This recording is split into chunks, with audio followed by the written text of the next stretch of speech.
Sa pamumuno ni Clem Marcy Bernardino, nagkamit ng pangatlong karangalang banggit. Sa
Juan, nasusundan ng pagpapatunay ng ating tagamasid Pampuro, Dr. Neves M. Rodriguez, at ang pagpapatibay ng pagtatapos ng ating tagapamanahalang pansangay, Dr. Flordelisa R. Mayari, ay ibibigay ng kanyang kinatawan, Ginang Erlinda S. Onhungko, tagamasid pansangay sa Hekasi at Kindergarten.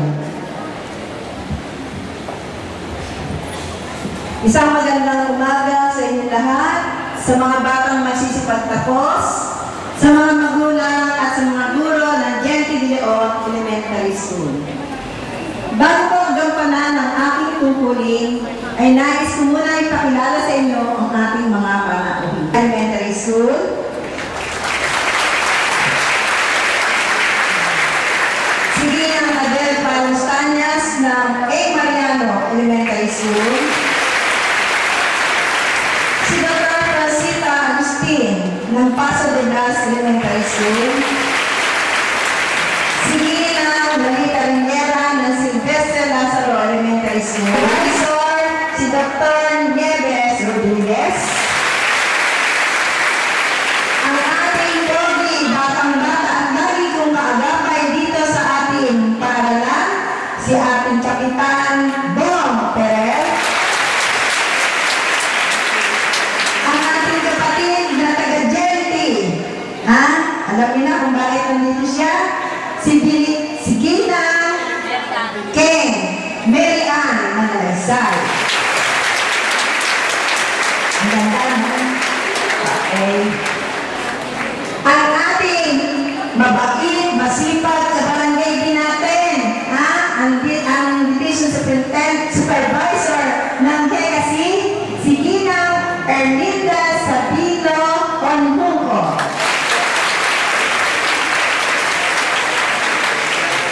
Ang aking anak, hindi na rin anak kasi may sarili na siyang paaralan. Santiago de Guzman Elementary School ang hawak niya ngayon. Si Ginoong Emil Mamiit. Ang punong guro ng Makulang Lupa, si Dr. Darino Elizaga. Ang principal ng Sitio Santo Rosario, si Mrs. Nerissa Espinosa. Ang sabi ko nga sa inyo, news namin sa PESPA. Si Gina Merly Organiza ng Maysan Elementary School.